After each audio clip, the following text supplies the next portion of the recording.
Pavlov's classical conditioning or respondent conditioning or Pavlovian conditioning. Pavlov was a Russian psychologist who invented classical conditioning for behavior. Classical conditioning happens in form of unconscious learning when a person learns a situation unconsciously. Classical conditioning is a learning process focused on involuntary behavior using associations with neutral stimuli to evoke a specific involuntary response. So this is the definition of classical conditioning as per Pavlov.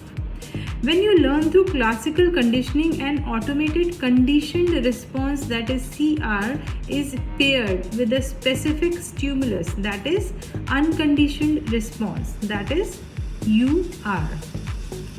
Let's take one example. Every Saturday morning when mom finishes her run, she would take her son to the park. Now the son is excited on Saturday as he can associate that when her mom will complete her run, he will be able to enjoy in the park. So this is learning by association. This is learning by association when the son is learning through the association of mom's run. This is called classical conditioning. Now, Saturday run by mom, when it is paired with buying fruits from the market and then followed by the trip to the park. Here an additional stimuli, that is buying the fruits, is added with the existing condition, that is run.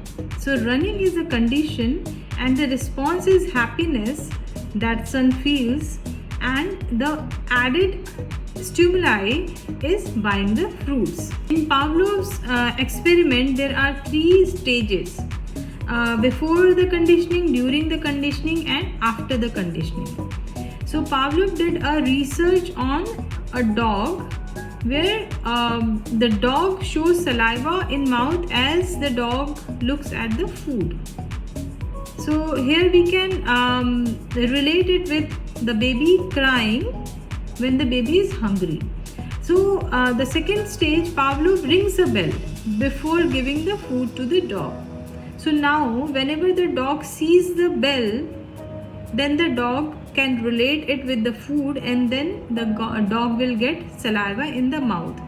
So here the first condition was where the dog shows saliva in the mouth as the dog sees the food, is the unconditioned stimuli with the unconditioned response. So Pavlov then added conditioned stimuli, that is ringing the bell, and after that giving the food to the dog. So now here the dog can relate ringing bell with the food, and as Pavlov is ringing the bell, the dog will get saliva in the mouth. So here, due to the conditioned stimuli that is added with the unconditioned stimuli, the dog can relate food and bell, and then that results in saliva in the mouth. So this was the experiment that Pavlov came up with to explain the conditioned stimuli.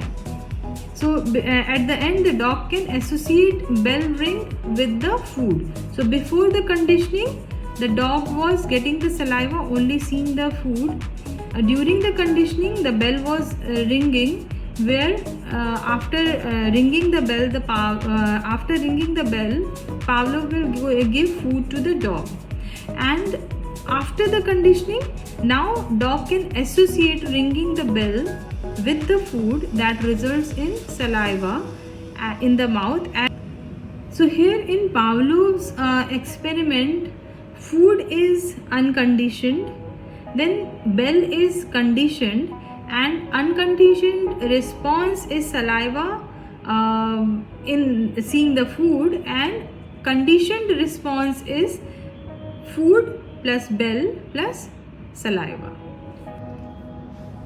The usage of Pavlov's classical conditioning for changing the negative behavior, where we can reinforce the reward, reinforce the positive behavior.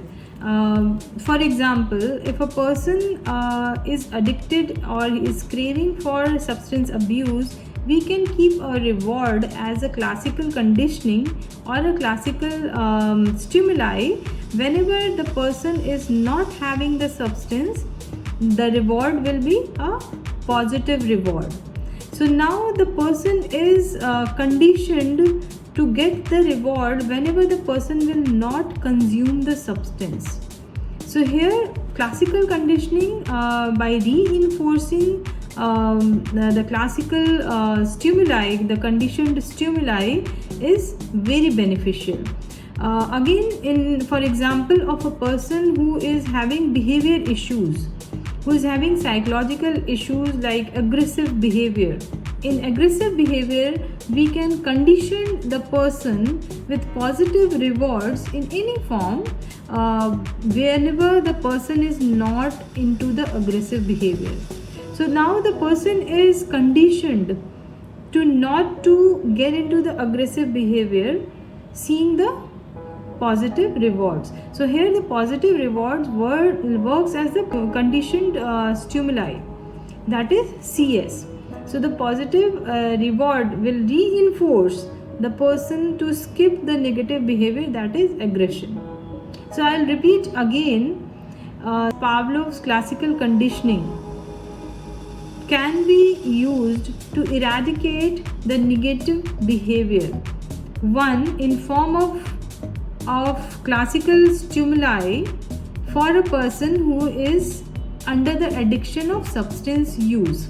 So we can reinforce the positive rewards whenever the person is not using the substance.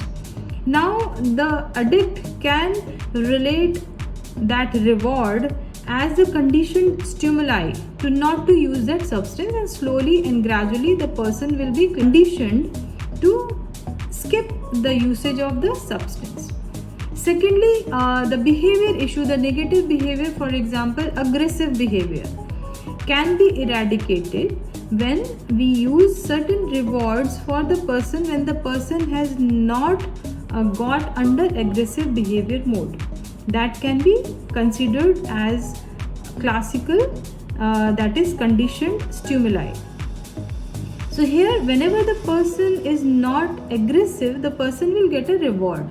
So that reward can be associated by the person for not using the aggressive behavior, and slowly with this reinforcement the person will come out of that negative behavior zone, that is aggression.